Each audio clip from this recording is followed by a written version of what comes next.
The day of my parents' will reading dawned bright and cold, sunlight streaming through the mahogany-paneled windows of Wilson and Associates Law Office.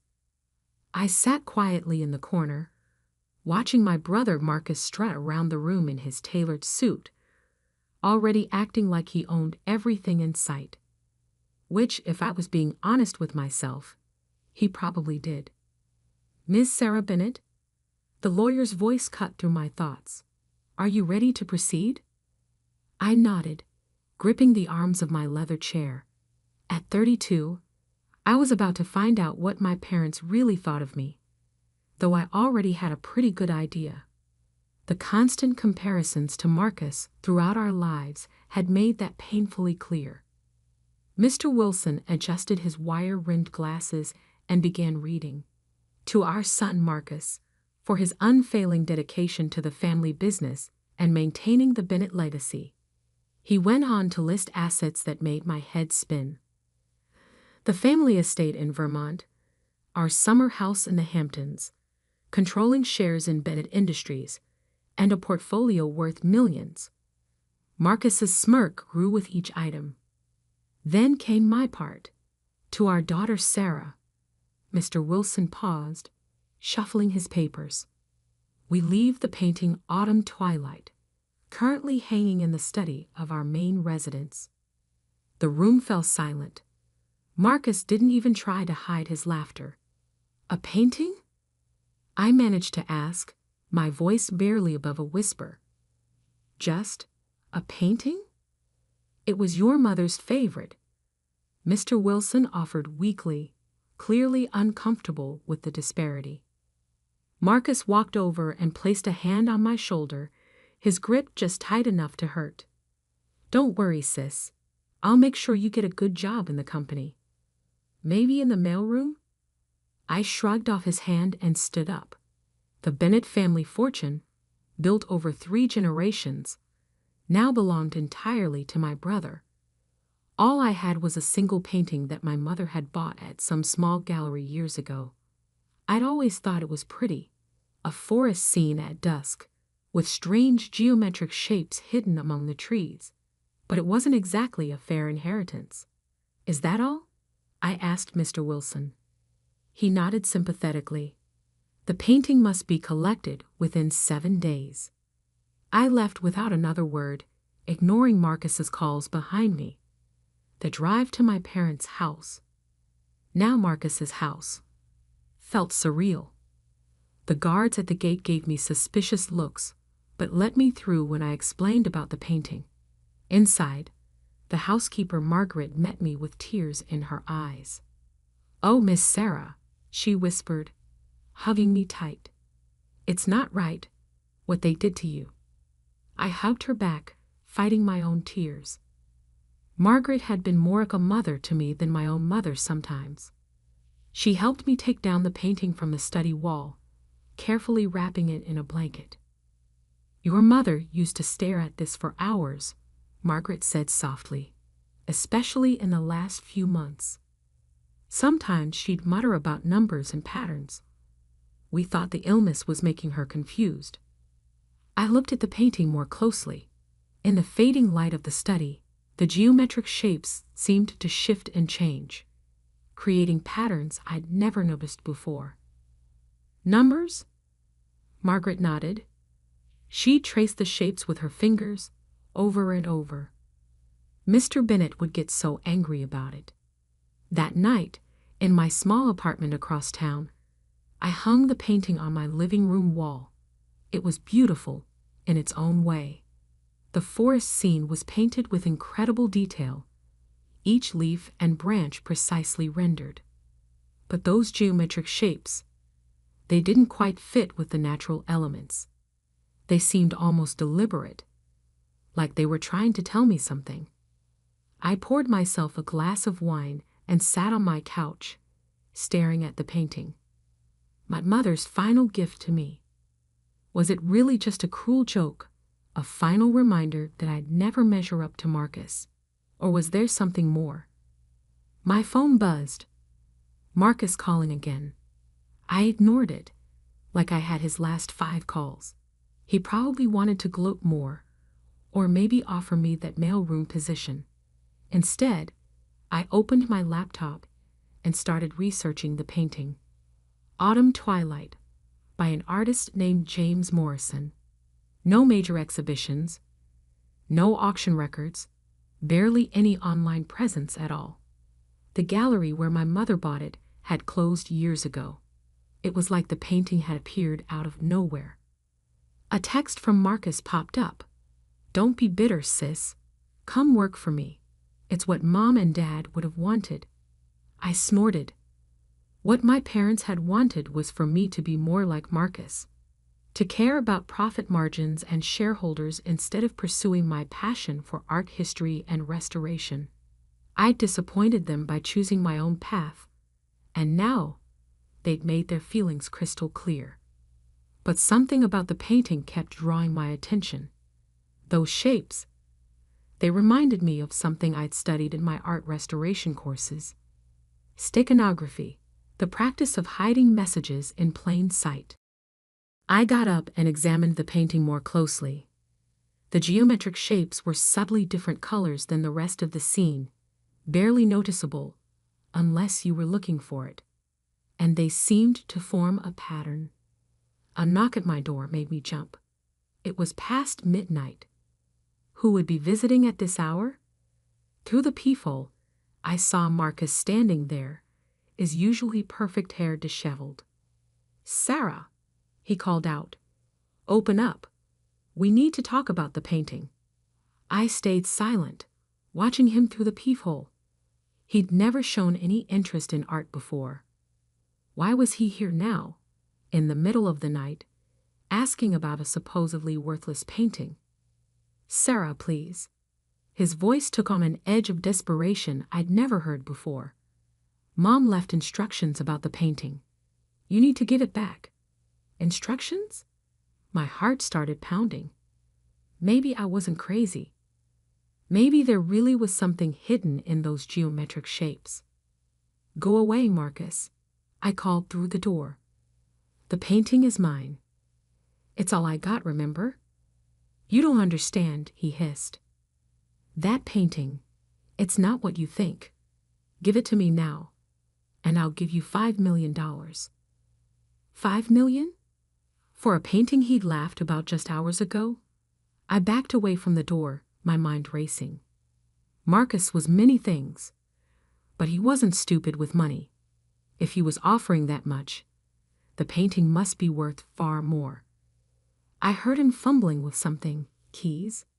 Did he still have a copy of my spare key from when I'd been sick last year?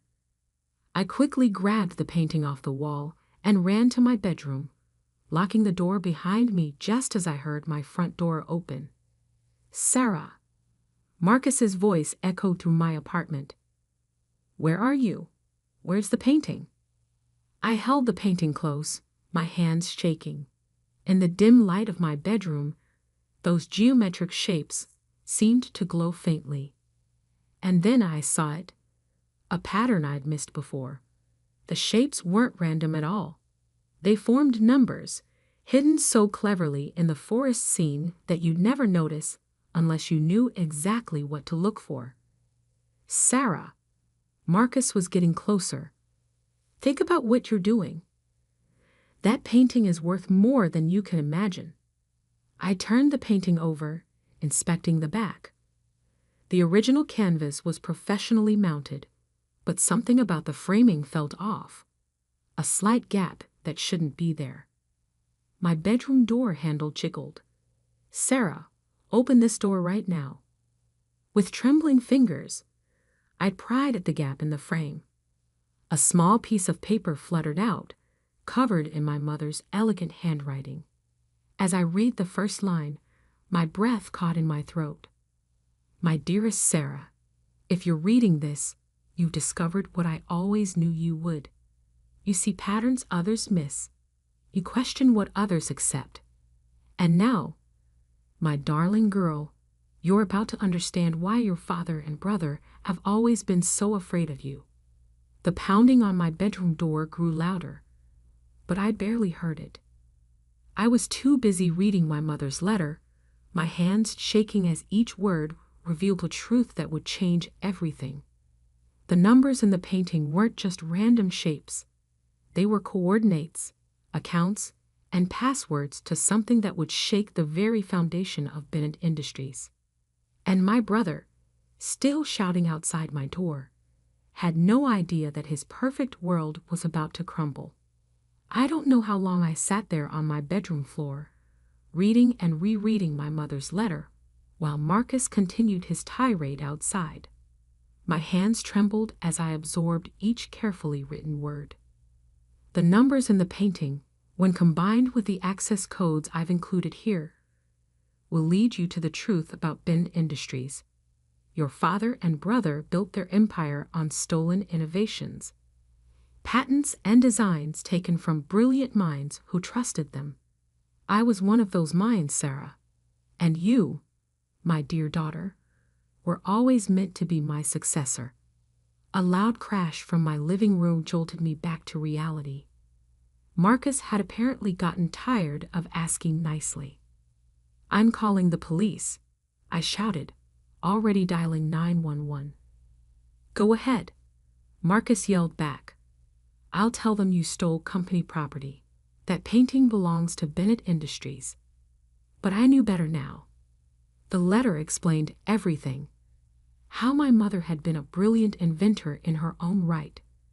How she hidden her work in plain sight all these years. The painting wasn't just art. It was a key to a hidden database of evidence. "The coordinates will lead you to my private laboratory," the letter continued. "Everything you need is there. But be careful, Sarah. Your father and brother will do anything to keep their secrets buried." I heard Marcus's footsteps retreating, followed by my front door slamming. Taking a deep breath, I emerged from my bedroom. My apartment was a mess. Marcus had apparently searched every corner looking for the painting. But I didn't care about the chaos. I had work to do. First, I photographed every inch of the painting, capturing the geometric shapes from every angle.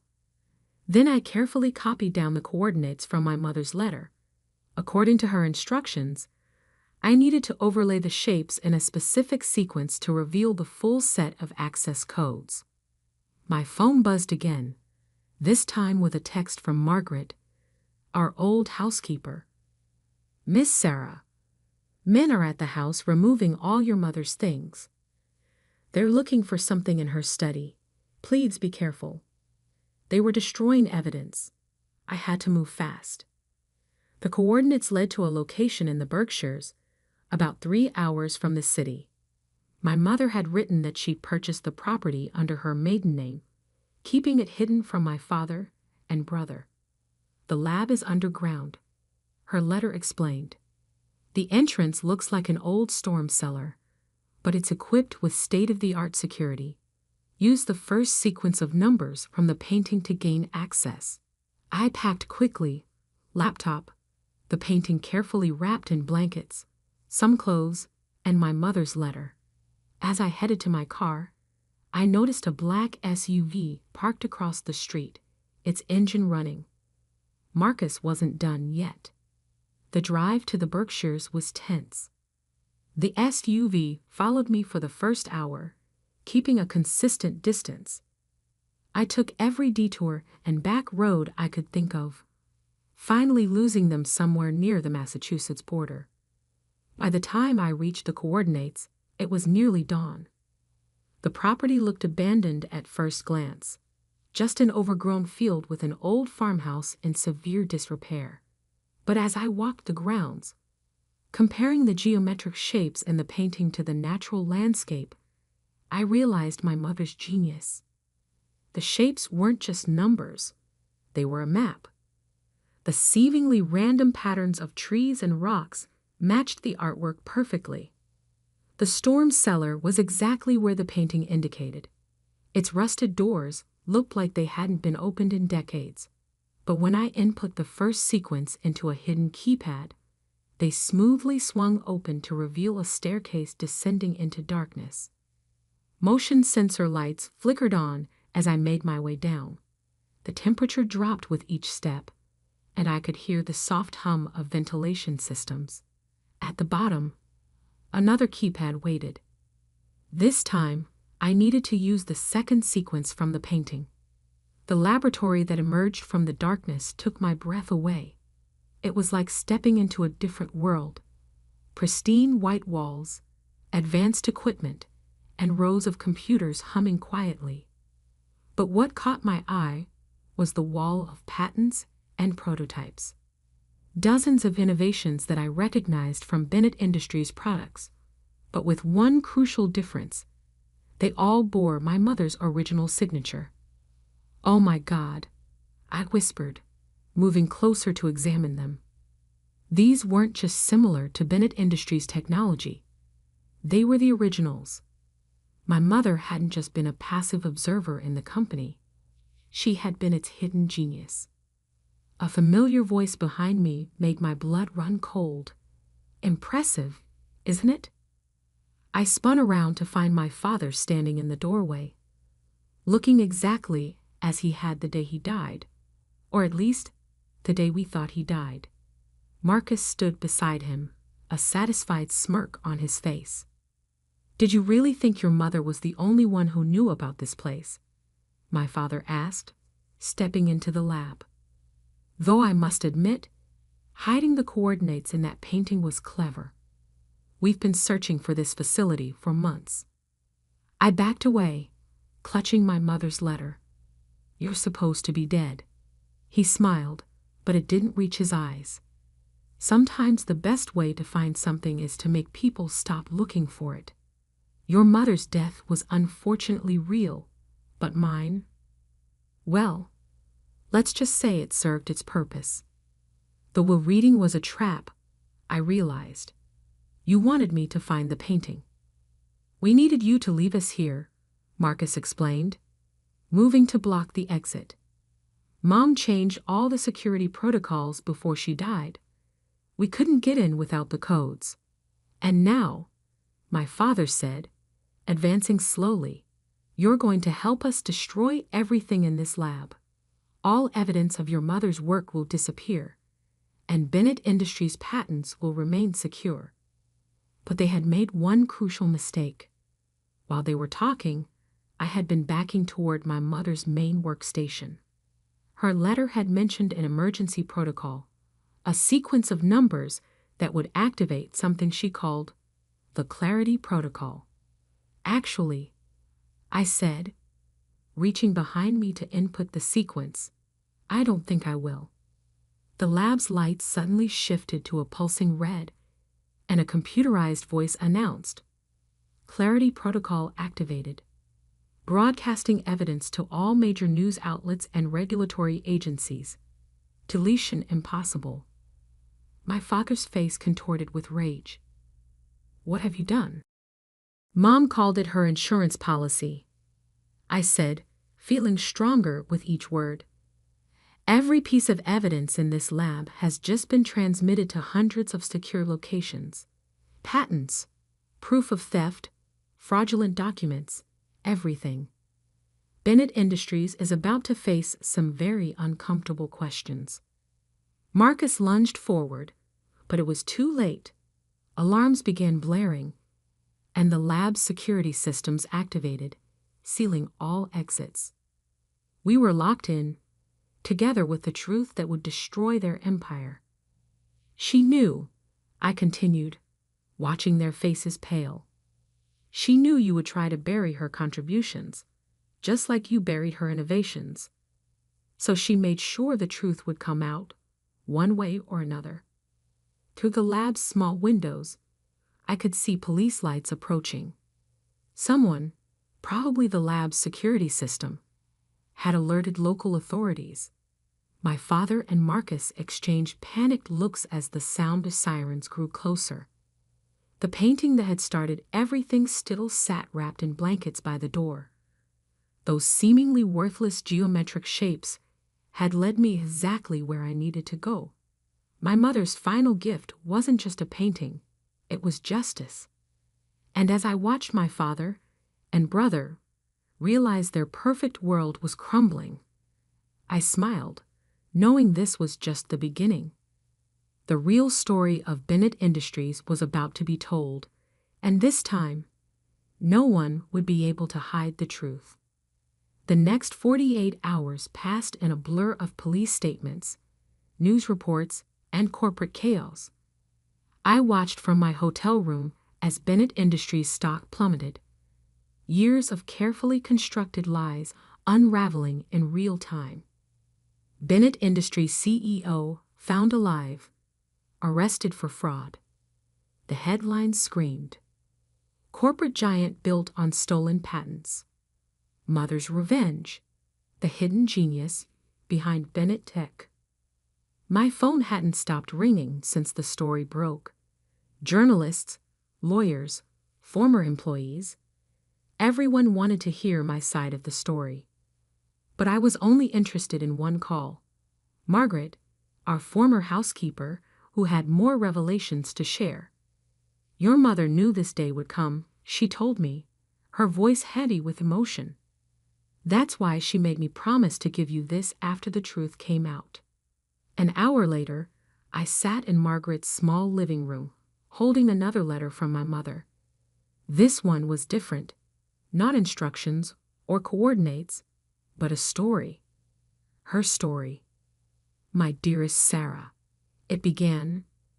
Now that you know the truth about Bennett Industries, it's time you understood your own history.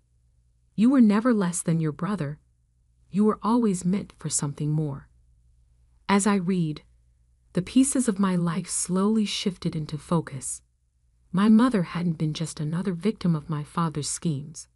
She had been playing a long game, preparing me for this moment from the very beginning. Those art history classes I'd taken, they weren't a waste of time as my father had claimed. They had trained my eye to spot patterns, to understand hidden meanings in plain sight.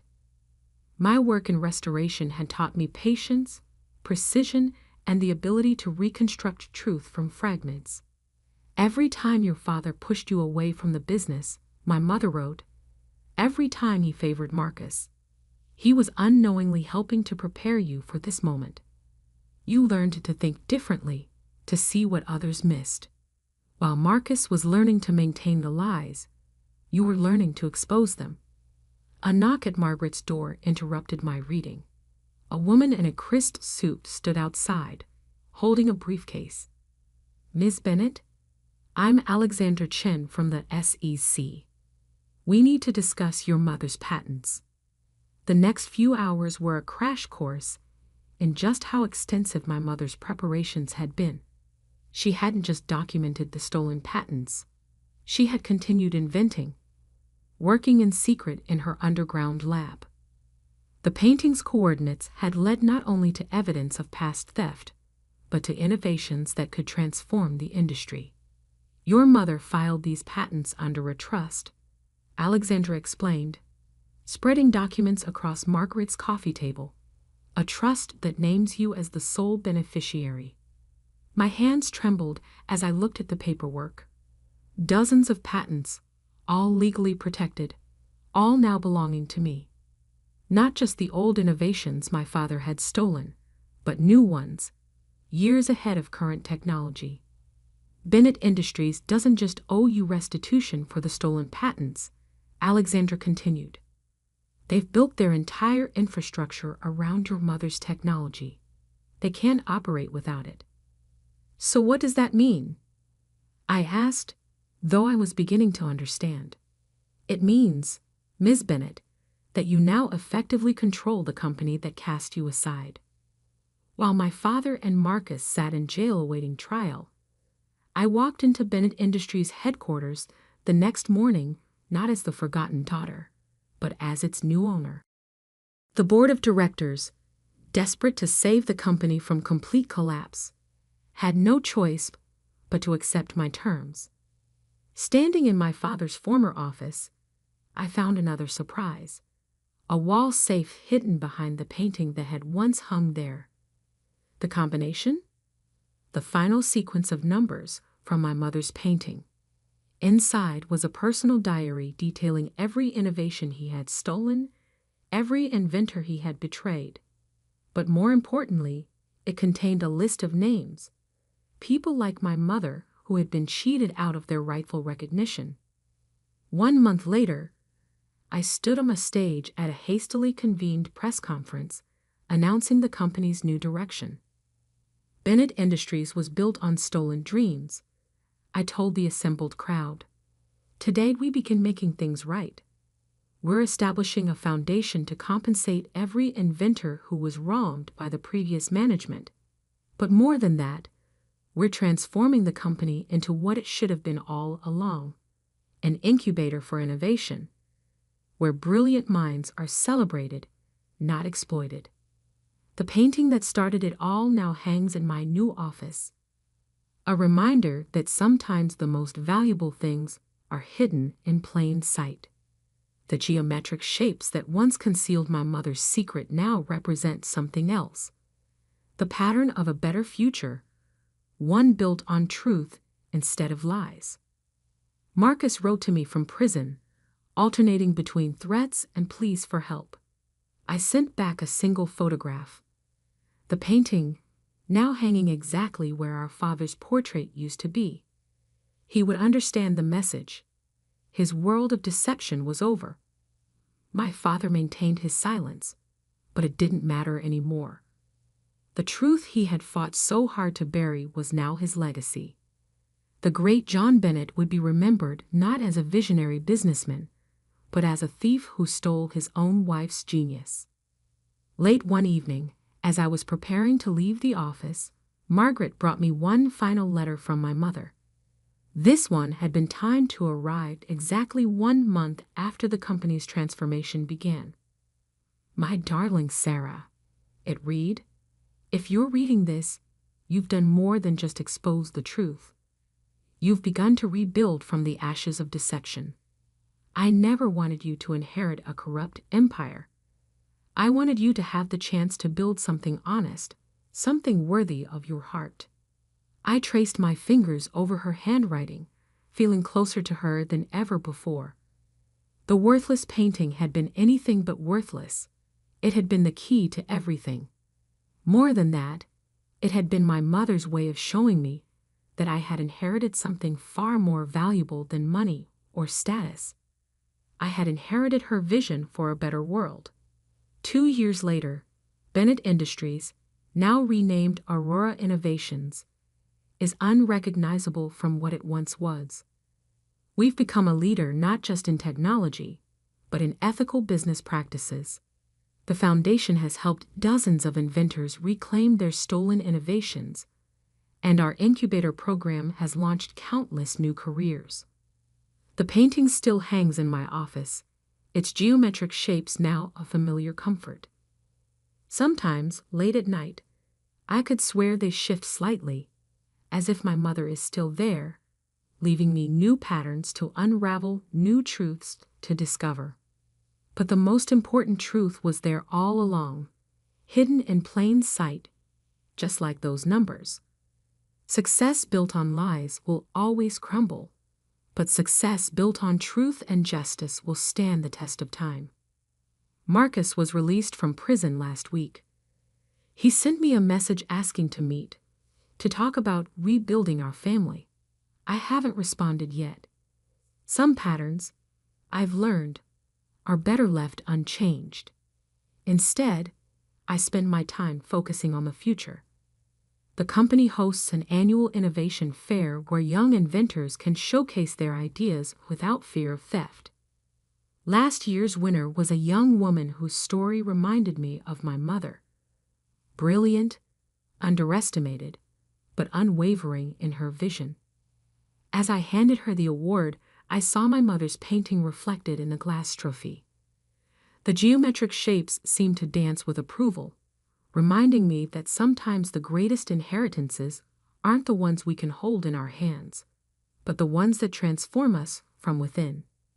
The worthless painting had given me something priceless. The truth about my past, control of my future, and most importantly, the chance to ensure that no other brilliant mind would ever be silenced or stolen from again.